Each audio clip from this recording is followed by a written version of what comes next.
बोली आनंद भगवान की। दर्द हुआ है, असगुन कैसे हो रहे हैं कि पैदा होते ही बालक के अरे आंधी तूफान मचाने लगी, अरे चमकने लगी बिजली न भवे एक महाप्रलय तरसाने लगी।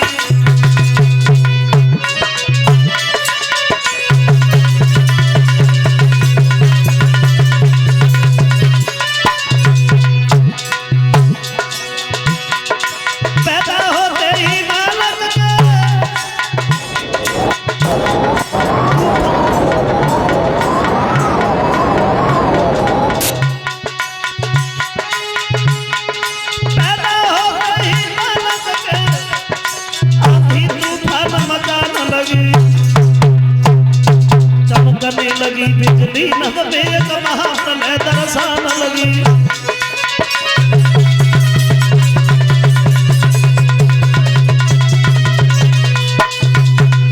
बताया है कि असगुन नजर में आ रहे हैं, लोग विचार कर रहे हैं कैसा कपूत पैदा हुआ है महाराज के घर में।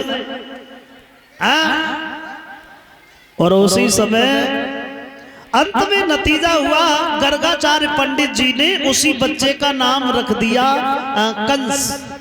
कंस कंस जब थोड़ा समझदार हुआ, ज्यादा बड़ा नहीं हुआ, कंस साथ के बच्चों में खेलने के लिए जाता है तो किसी का सर फोड़ देता है, किसी की टांग तोड़ देता है। लोग शिकायतें लेके आने लगे उग्रसेन के दरबार में। जवाब दिया है, महाराज तुम्हारे शासन में अब तो बड़ा दुखी है। कौन कष्ट दे रहा है? बोले कष्ट देने वाला कोई गैर नहीं है, आपका लड़का है कंस। तो उग्रसेन समझाते हैं, बेटा कंस ये बड़े शर्म की बात है, तुम राजा के लड़का हो और लोग तुम्हारी शिकायत करते हैं। तुम जानते नहीं हो राजा प्रजा का रिश्ता शेर और बन की तरह होता है। कंस कहने लगा, क्या ये संक्षेप में बातें कर रहे हो? शेर बन बन शेर जो भी कहना है खुले शब्दों में काहे को नहीं कहते? ऐसी संक्षेप की बातें हमारी खोपड़ी में नहीं आती। कंस की बात सुनकर के उग्रसेन ने जवाब दिया, कमीन अगर तू अपनी आदत से बाज नहीं आया तो एक दिन ये तेरी प्रजा उजड़ जाएगी, फिर तू राजा किसका बनेगा? बोले अब समझ गए। क्या समझ गया? अब समझ गए हम। क्या समझ गया? कंस कहने लगा, समझ गए हम कि बुढ़ापे पर बुद्धि काम नहीं कर रही है। कोई बात नहीं, आप सब लोग हमें इतना बताओ, तुम सबके राजा अगर हम बन जाएं तो कैसी रहेगी? कोई नहीं बोला। कंस के पीछे घूमने वाले थे, दोनों हाथ ही खड़े कर दिए, तुम राजा बन जाओ फिर तो आनंद ही आनंद है महाराज। जो ऐसे वचन सुने, अब तो बूढ़े पिता उग्रसेन के सर से मुकुट उतारा, खुद के सर पे रख लिया और राजा बन के बैठ गया।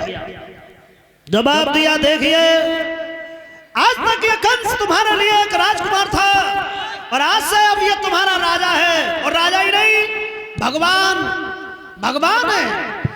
हमारे बूढ़े पिता उग्रसेन के हाथों में हथकड़ियां, पैरों में बेड़ियां लगा के मथुरा की जेल में बंद कर दो, पड़े पड़े खाते रहेंगे, कोई कष्ट कोई तकलीफ नहीं होगी।